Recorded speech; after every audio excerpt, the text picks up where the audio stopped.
Okay. Hello everyone. My name is Hansen, and today I would like to present a technology that is revolutionizing the industry. The topic is additive manufacturing, which is commonly known as 3D prints.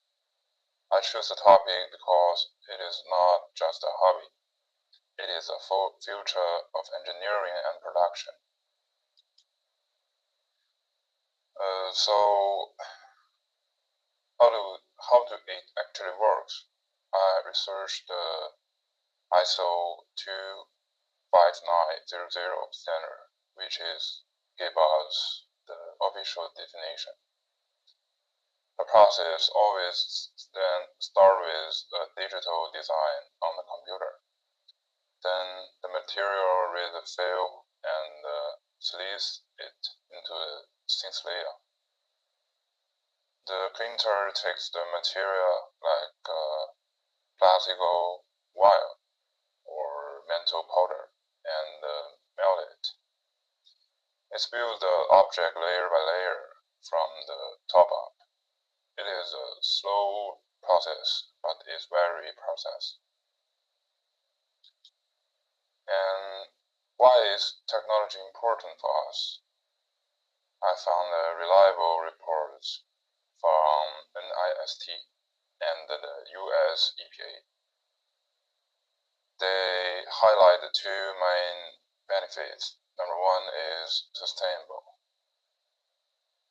Because we have less waste, it is much better from the environment. Number two is complexity. 3D prints, with 3D print, we can make very complex, high-weight parts from airplane.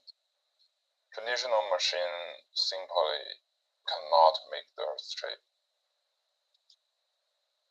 In conclusion, additive manufacturing is a serious industrial tool. It helps us save material and create new design.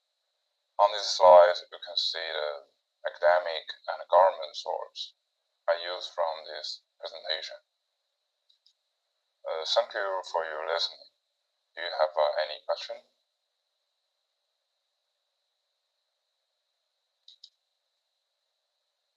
What makes the technology special?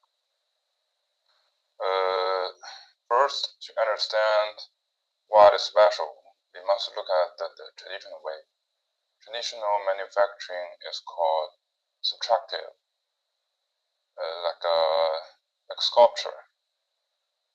And the 3D print is the opposite. It is additive, like my topic. It is like building a wall with brackets. You only put the material exactly where you need it. You add a material rather than subtract it. Thank you. Any further question? Okay, thank you. This is the image source.